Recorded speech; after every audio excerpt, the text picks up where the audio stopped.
Oi, minha gente.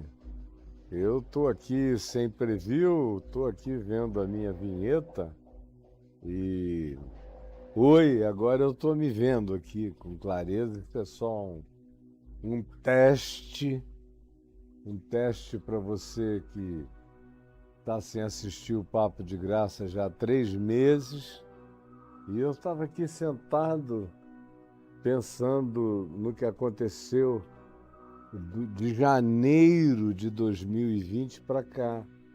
Foram os últimos programas que eu fiz aqui neste lugar. Eu sentado aqui, um pouquinho virado mais para lá, o Braulio sentado ali com equipamento, uma câmera aqui na frente, uma outra lateral, uma outra que fazia um ângulo de lá para cá, de modo que assim passaram anos e anos e anos, essa aguinha caindo aqui nas minhas costas, nesse exato cantinho onde nós estamos. Eu comecei o Papo de Graça rodando o jardim todo, com o Tom, o Fonseca, com o Zezinho, com o Jack, com o Habib, com o meu amadíssimo Chico, com tantos que participaram com a gente aqui, que vieram em ocasiões diferentes enquanto a gente rodava. Aí estabelecemos um cenário, primeiramente ali nessa outra sala ao lado, onde eu fiquei com esses amigos e foi onde o Braulio chegou, e nós iniciamos ali, até que eu decidi mudar para cá e fazer esse cenário todo preto, inclusive com essa cascata preta. E eu fiz, expliquei, viajei, o Gabiru ficou montando. Eu já o tinha ensinado a fazer umas duas outras anteriormente, ele estava ficando craque. E aí, quando eu cheguei, nós só demos uma ajeitada. Aí foi uma questão de jardinar, não era isso. No início, eu botei plantas muito bonitas, mas já são 12 para 13 anos que essas coisas todas passaram.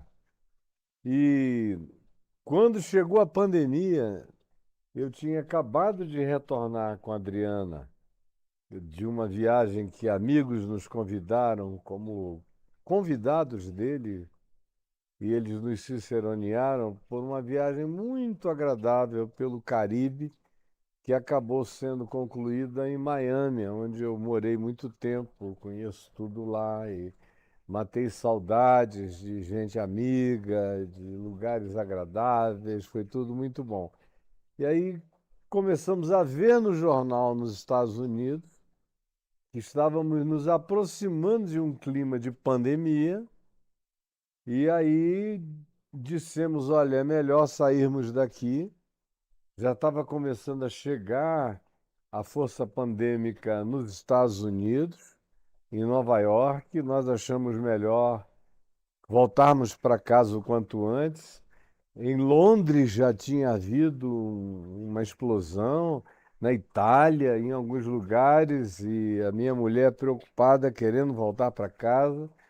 E a gente voltou no dia 3 de março de 2020. E a Organização Mundial de Saúde ainda não tinha declarado pandemia, um fenômeno global, universal, mas estava caminhando para ir. Aí chegamos, os meus filhos eufóricos, para celebrarem o meu aniversário, dia 15 de março, queriam fazer uma festa. A gente nem sonhava o que iria acontecer, eles queriam, além deles, trazer alguns amigos.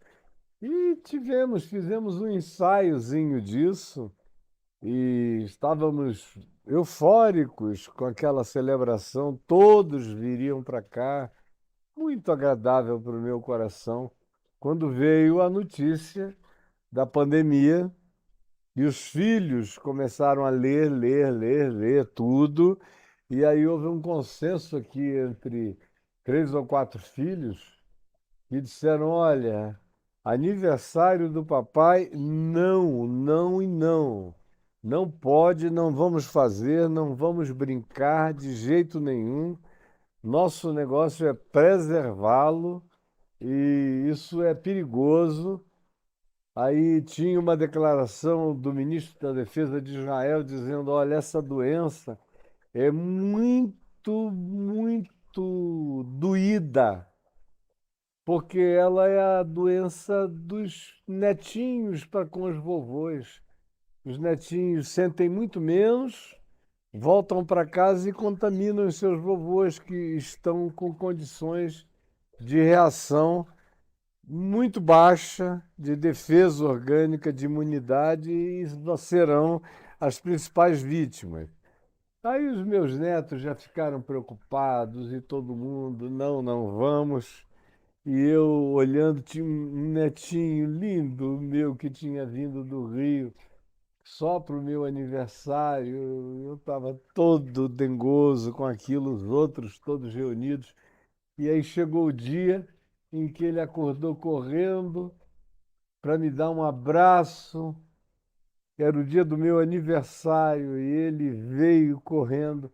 Quando chegou à porta, saindo do quarto da minha neta, Helena, que morou aqui com a gente 6 anos, ela teve que segurá-lo e eu tive que dizer: não, amorzinho.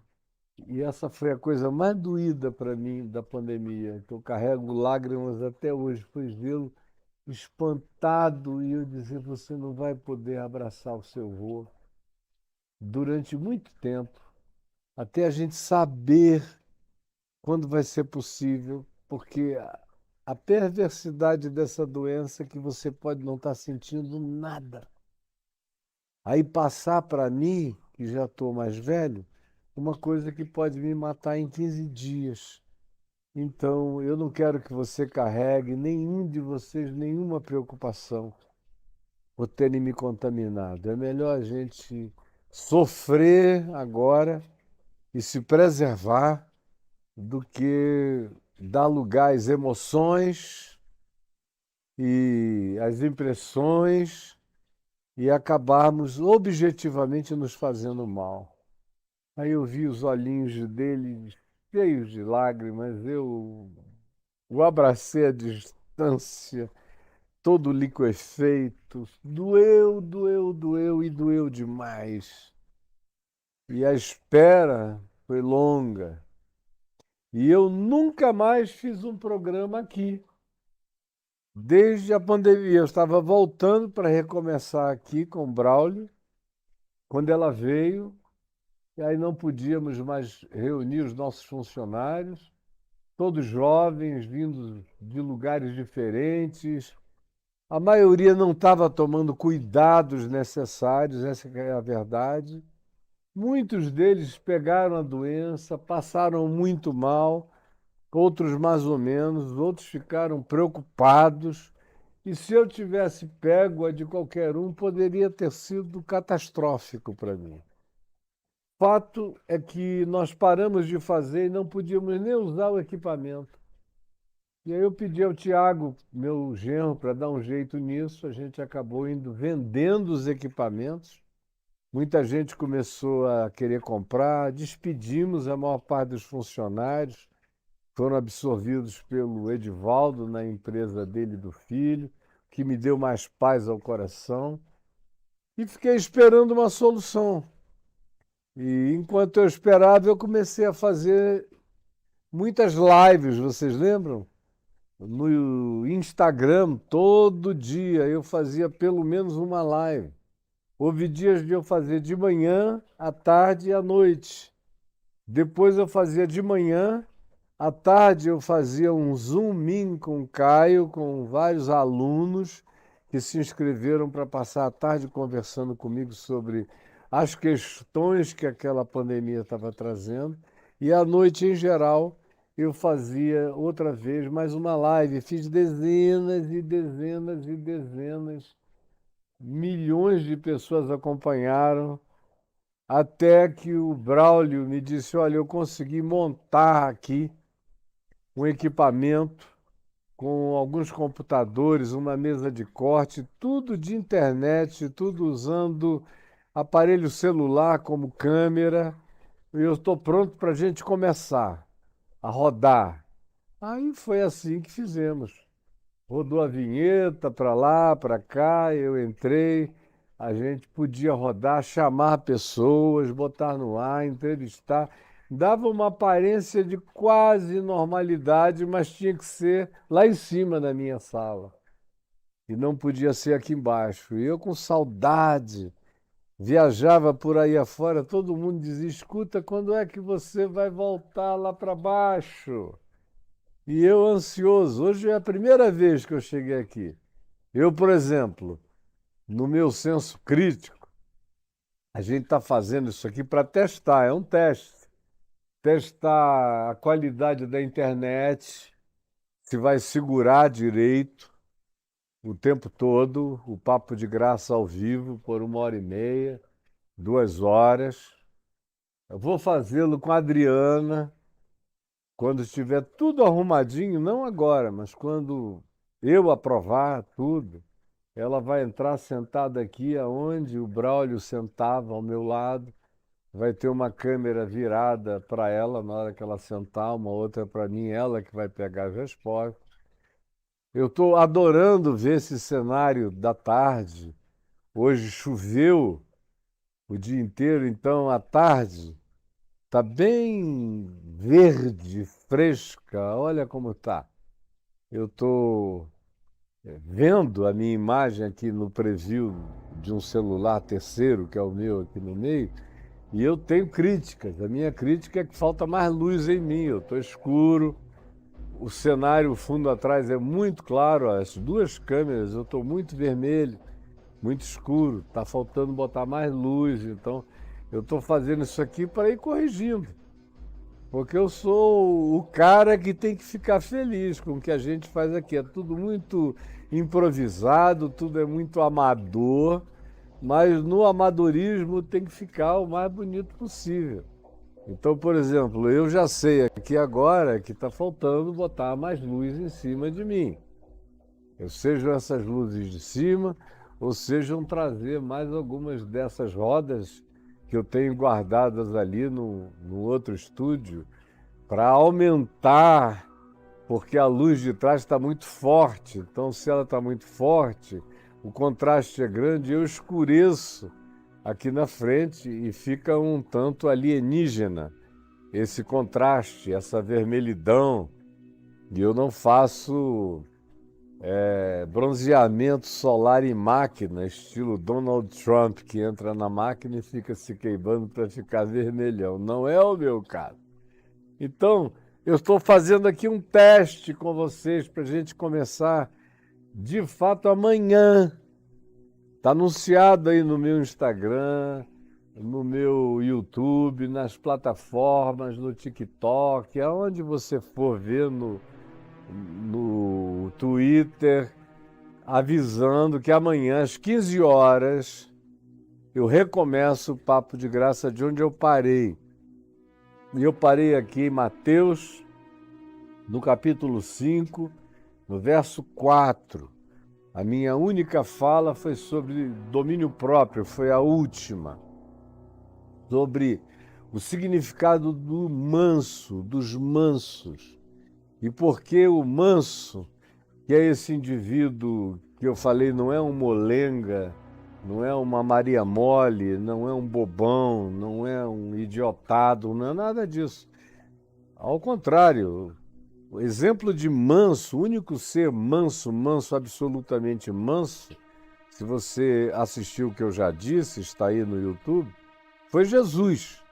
E ele é o meu exemplo de mansidão. E veja que nele existe energia, vigor, assertividade, coragem, firmeza. As escolhas são dele, as decisões são dele. E ele é o manso dos mansos. Mas ele encara, ele enfrenta, ele diz não, ele diz o que as pessoas frequentemente não gostariam de ouvir. Ele escolhe quando dizer. Quando ele não acha adequado, ele sai sem explicar nada. Quando estão preparando algo contra ele, Ele não fica para ver o resultado. Quando acordam e vão procurá-lo, ele já está em outra região. Ele não pede licença a absolutamente ninguém. É uma mansidão livre, livre, livre, livre.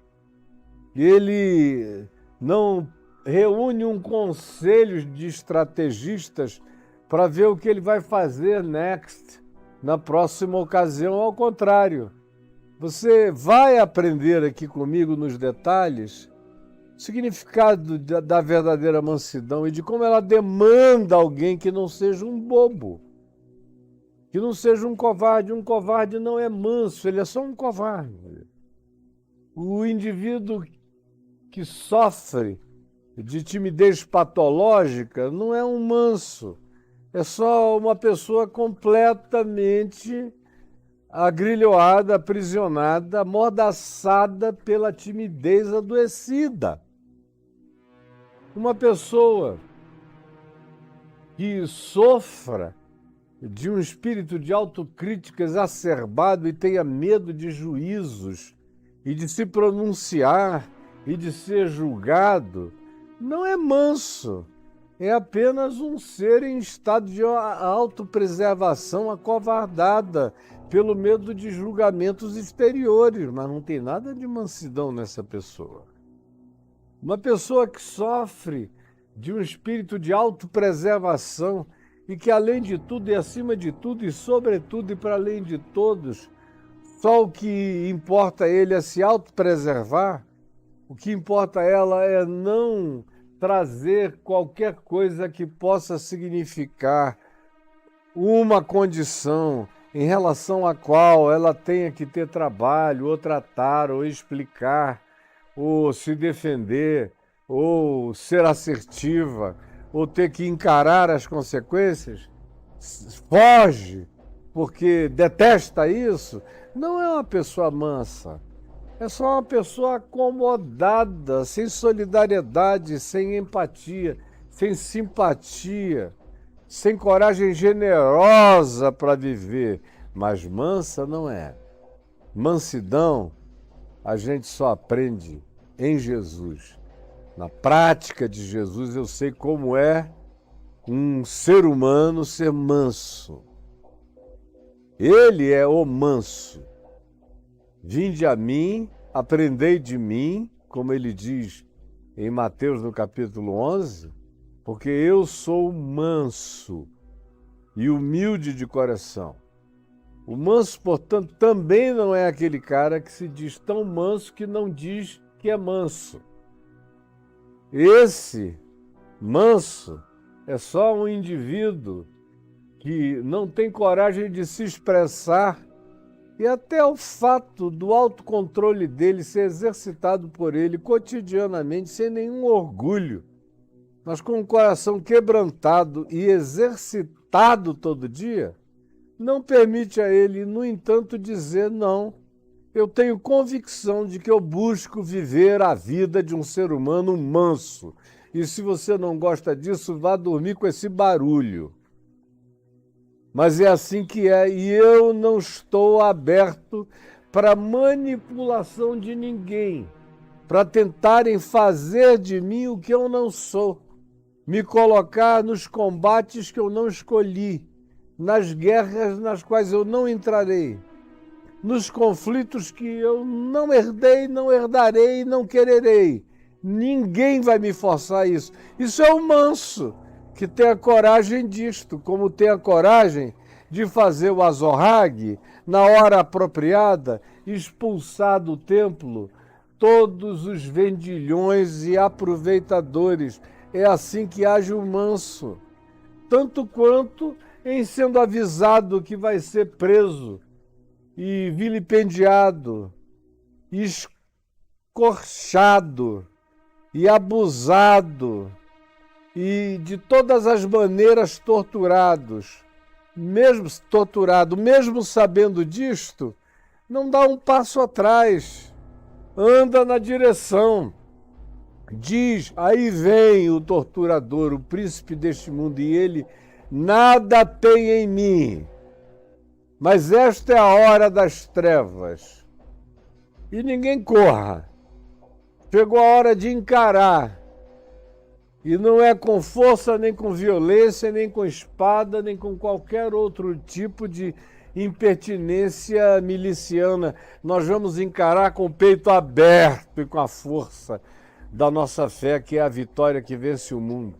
A maioria correu, o único que ficou foi o único manso, que encarou tudo até a cruz e morte de cruz. O manso é o que ressuscita de entre os mortos. O manso é o que vem a herdar a terra. É o manso que é colocado sobre todo o principado, potestade, poder, trono, soberania, fenomenologia universal, de qualquer natureza ou de qualquer perspectiva. É o manso. Isso eu estou aqui só dando uma resumidinha, querendo que você me ouça outra vez aí no YouTube. Porque eu falei 1 hora a respeito de mansidão e que já está esquecido faz quase 3 meses.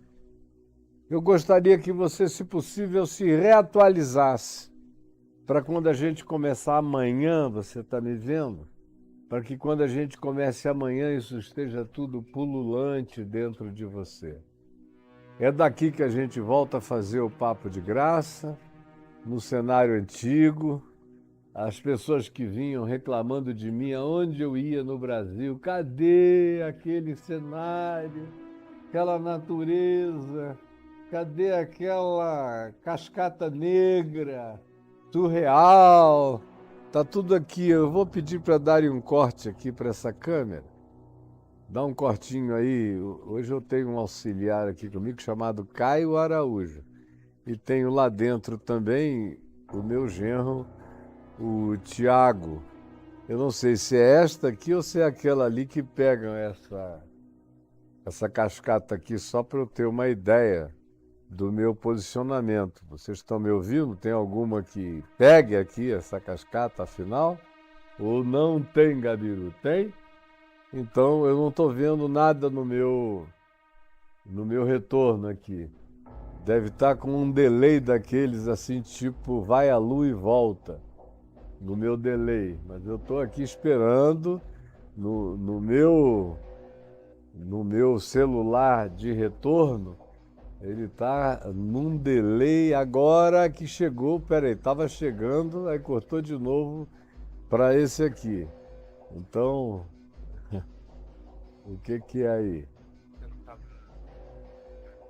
Atualizado? É, dá para ver bem fraquinho ali, ó.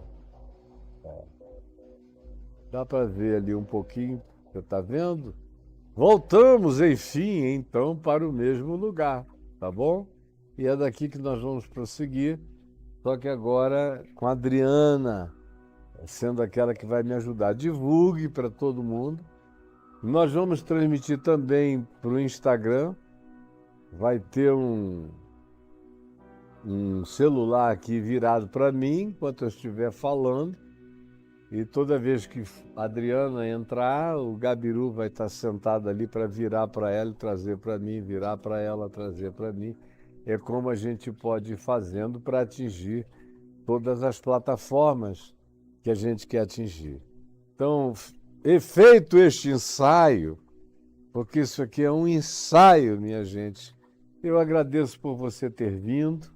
Quero que o Senhor te abençoe de todo o coração. Você convide todo mundo para nós voltarmos amanhã às 15 horas. Eu vou começar sozinho, esquentar aqui esse equipamento, a garotada, treinar, ver tudo bonitinho. Quando estiver tudo em ordem, minha mulherzinha vai passar a entrar comigo, capturando as perguntas na plataforma social que a gente vier a definir. E eu espero que você avise os amigos, convide, diga que vai voltar. Todos os dias, às 15 horas, estaremos aqui. E eu vou fazer de segunda a sexta, não de terça a sexta. Segunda a sexta. Eu estou animado. De manhã eu estou gravando os salmos para o Caio Fábio exclusivo. Já devo ter gravado quase 50. Quando nós atingirmos o número de 60, pessoal do Caio Fábio Exclusivo, matriculado no Caio Fábio Exclusivo, inscrito no blog caiofabioexclusivo.com.br, vai passar, tem aí um gerador de caracteres para colocar esse blog caiofabioexclusivo.com.br. Você escreve, se inscreve e recebe todo dia um texto meu, depois vai passar a receber todo dia também salmo e outras coisas que eu vou gravar, além de que vai receber a informação dos cursos novos. Eu estou me preparando, esperando um amigo querido chegar para a gente ter uma conversa final, para eu lançar o Área 51 do Evangelho, porque eu já estou sendo atropelado pelos fatos mundiais e internacionais. Quando eu, há um ano atrás, disse que ia fazer esse curso, tinha muita gente assim perguntando o que era. Hoje em dia, todo mundo já sabe o que é. E o que eu quero é mostrar para gente madura, não é para menino, não é para quem fique me dando trabalho, fazendo perguntas tolas, impertinentes, não é para gente escandalizável, não é para quem ainda nem creu em Jesus, nem entendeu o Evangelho, nem construiu nada da sua edificação espiritual na rocha, não tem consciência do significado do Evangelho da Graça. Então, pelo amor de Deus, não se meta. Me ajude, não se meta, não é para você. Como Paulo diz em 1 aos Coríntios, ele disse aos Coríntios, para vocês eu só sirvo cafezinho com leite, pingadinho. Para vocês eu só dou leitinho, mamadeira, PPU, PP, pepeta, chupeta. Para vocês, que ele chamou de carnais, de bonecos de carne, ou de homopsíquicos, de gente que só vivia de pulsão de alma, sem nenhuma cognição, intelecção, aprendizado, meditação, maturidade. Ele disse, com vocês eu não converso nada profundo. E aí uma evidência disso é, por exemplo, as cartas que Paulo escreveu aos Coríntios, que são as cartas mais imaturas do Novo Testamento. Não tem cartas com temas mais imaturos. Parece até que é uma carta escrita para algumas igrejas contemporâneas, é verdade, que as igrejas contemporâneas conseguiram ficar muito pior do que a igreja de Corinto, mas muito. Mas, na média geral, a primeira epístola aos Coríntios servia a 99% das igrejas evangélicas brasileiras. E olha, que só tem tema bobo. É gente brigando, é discípulo de quem é quem me dá cobertura, quem é o meu apóstolo, qual é a minha doutrina, a quem eu sigo, com quem eu ando, quem é que sabe mais. Essas idiotices todas, está lá em 1 aos Coríntios, no capítulo 1. Aí você entra no capítulo 2, é a mesma história. Quem batizou quem? Qual o batismo mais validador? Aí Paulo pula fora e diz, graças a Deus eu não batizei ninguém aí. Porque para mim o batismo não significa o que para vocês, que se tornaram subitamente religiosos, aprenderam isso dos judeus com a circuncisão, estão achando que batismo carrega a salvação, não salva nada nem ninguém. Eu, pelo menos, não batizei ninguém aí entre vocês. Talvez alguns da casa de Cléo, mas eu não. E não dou importância a isso. Aí o que se segue é só ódio, é briga, é guerra, é divisão, é muralha, é separação, é imoralidade. É um cara que pegou a mulher do pai viúvo, que casou com uma menina mais nova, ele ficou todo cheio de desejo por ela e vice-versa, e os dois se pegaram, foi uma calamidade. Aí Paulo perde a cabeça, manda entregar o cara a Satanás para destruição do corpo. O sujeito entra numa depressão miserável, quase se suicida de agonia. Paulo fica sabendo, percebe que exagerou, pede que se diminua o tratamento disciplinar pesadíssimo que tinha sido colocado sobre o rapaz que está a ponto de morrer de agonia. Paulo diz, eu também estou morrendo de dor de incoerência porque eu exacerbei. Eu quero que ele seja perdoado por todos e seja recuperado. Aí você entra no capítulo 6, é briga comercial entre os crentes, indo a juízo, se desentendendo, todo mundo brigando com o outro, queriam fazer a sociedade, deixar o dinheiro correr no meio da igreja, mas eles não tinham maturidade de nada, se tornaram inimigos comerciais e brigaram em público, de maneira feia. Aí chega no capítulo 7, aquela história toda de casamento, aquela angústia, caso, não caso, se eu não casar eu me descontrolo. Tem tudo o que você quiser de dilemas de angústia casamenteira, emocional, de descontrole. Aí vem o capítulo 8 com aquela infantilidade toda de... Será que eu como a comida que eu comprei no mercado? Porque o dono da feira no mercado frequenta o templo de Apolo. Será que ele ofereceu o pedaço de carne de cordeiro que eu comprei aos deuses antes de vender na banca dele?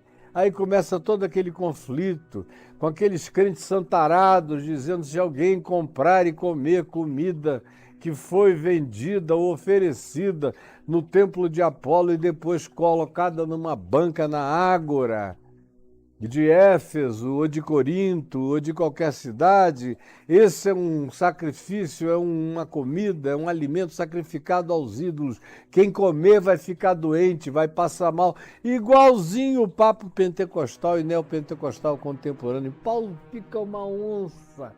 Diz, vocês não aprendem nada nunca, são os supersticiosos que não crescem.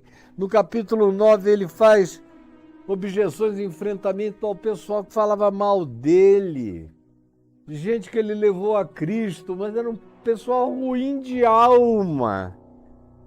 Falava mal para todo lado e ele tem que defender o fato de que ele chegou ali porque o Evangelho o levou, o Espírito Santo o levou e ele permaneceu entre eles com todo o amor.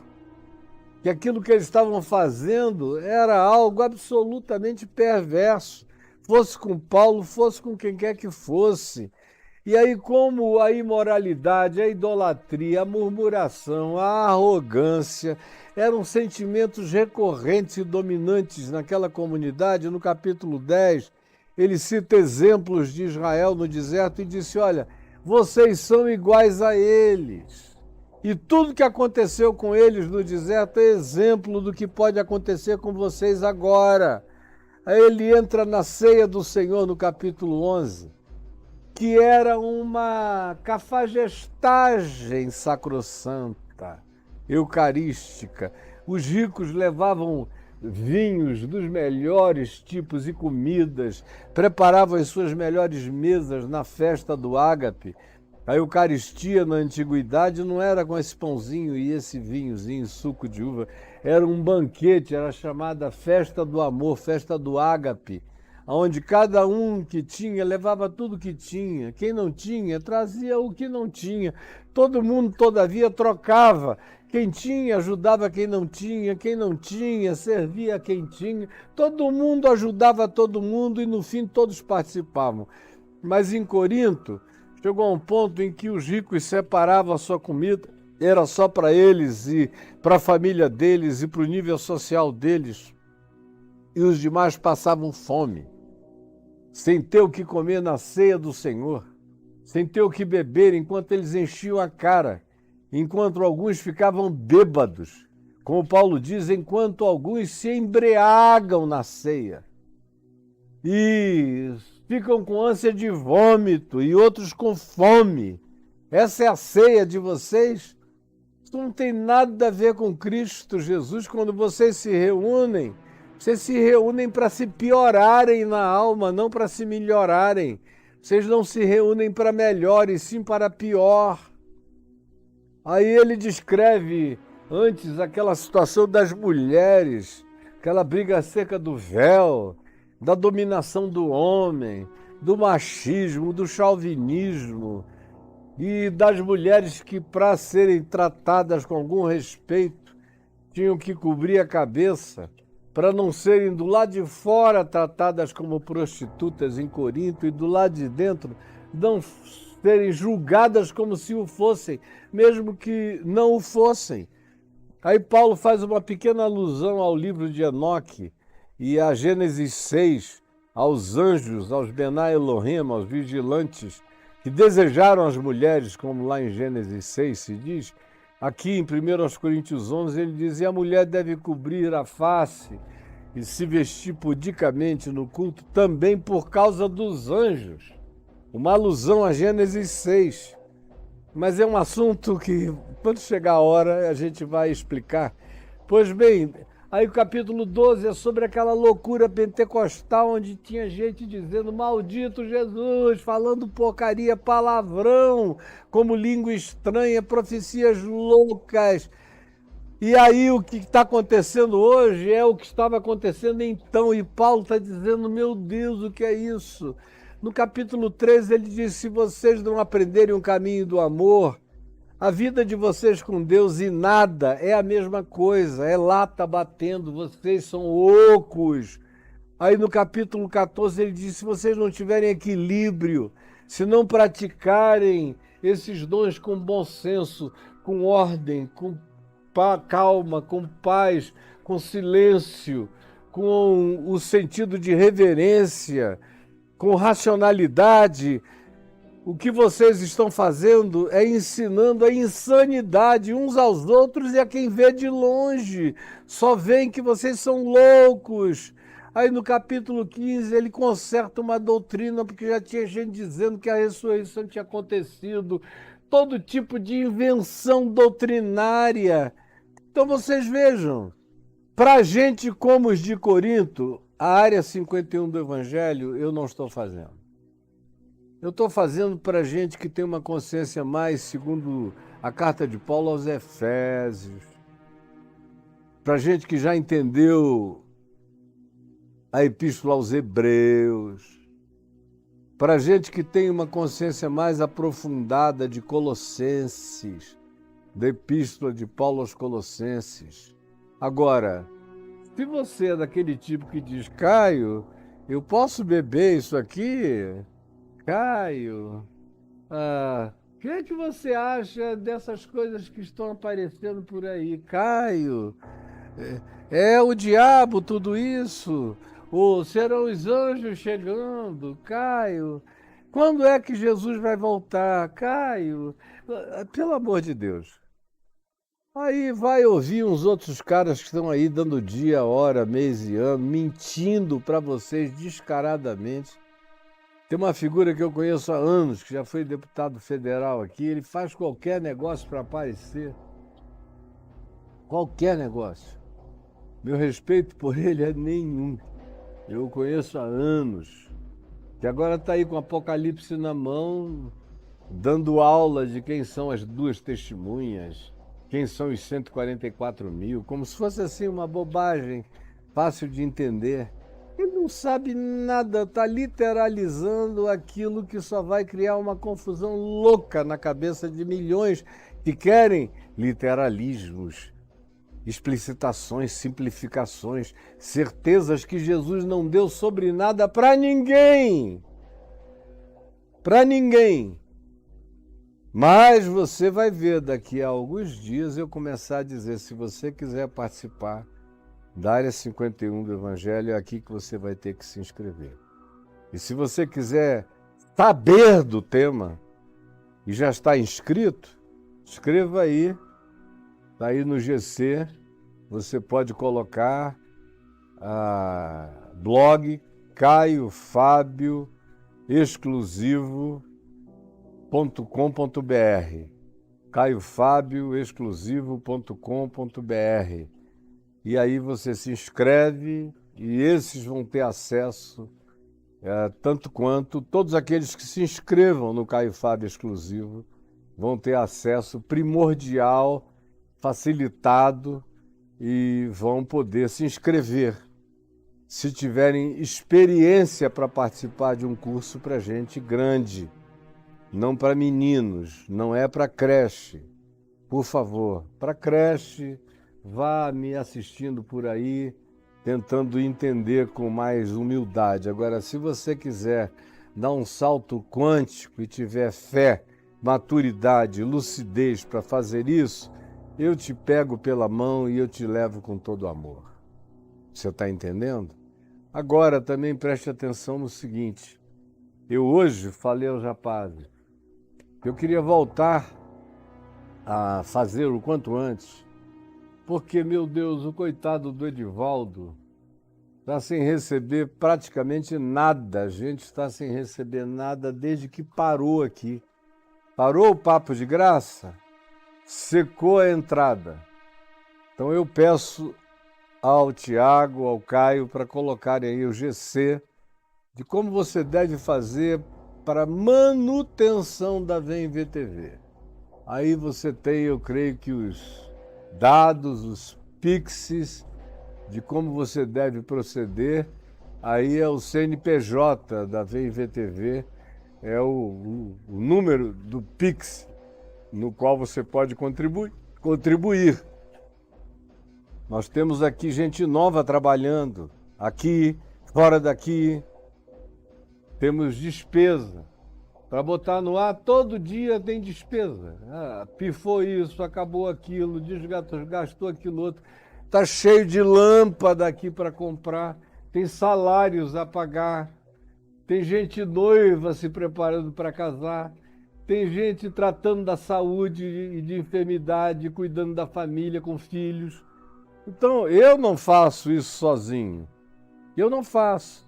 Mesmo sozinho, eu tenho despesas. A minha mulher, esse mês, me falou interessante. Desde que você começou a gravar de novo os salmos, a fazer tudo aqui, a nossa luz triplicou, nossa despesa, porque é minha despesa. Eu estou na minha casa. Tudo aumenta. E as pessoas são responsabilidade nossa. Como, por exemplo, você já se esqueceu do Chico e da Martinha, que trabalharam e vieram para cá trabalhar comigo no caminho da graça? Eu continuo a considerá-los responsabilidade minha. Eu tinha dado essa responsabilidade, esse privilégio ao caminho da graça. Mas por alguma razão o caminho da graça no momento da pandemia não pôde continuar a contribuir, mas vai voltar agora, porque o caminho da graça está recomeçando e a prioridade dele no recomeço é todo recurso reunido, prioritariamente é para ajudar o meu amigo Chico, minha querida Martinha, que sofreram uma calamidade da pesada e que enfrentaram tudo, uma enfermidade da qual provavelmente ele não tivesse mais saído ou recuperação. Já tem anos, cada dia ele está melhor, ele ainda não está quem ele era, mas ele já está, todo dia já voltou até a pregar, o meu querido Chico. Tudo isso são responsabilidades da gente aqui que você não tem nem ideia, mas se acumulam, então ajude. Como também aí tem o Pix do meu sustento pessoal.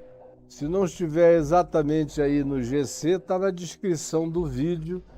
No YouTube com certeza está, do meu sustento pessoal, de tudo que eu vivo, faço para viver, comer, pagar as contas, ser responsável com tudo aquilo que me diz respeito, e eu espero que você assuma isso como um privilégio contributivo, de graça, aliás, de uma graça que poucos desejam, mas que é cheia de carga, de crédito espiritual do amor gracioso de Deus se derramando sobre a vida daquele que age pela fé.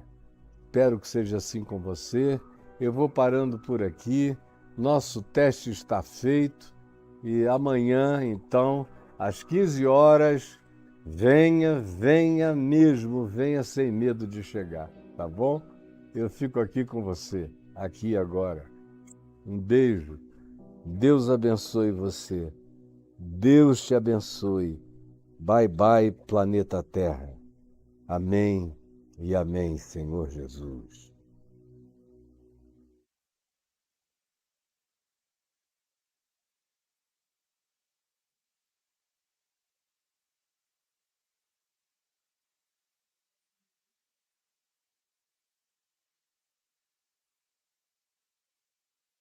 Não veio a vinheta.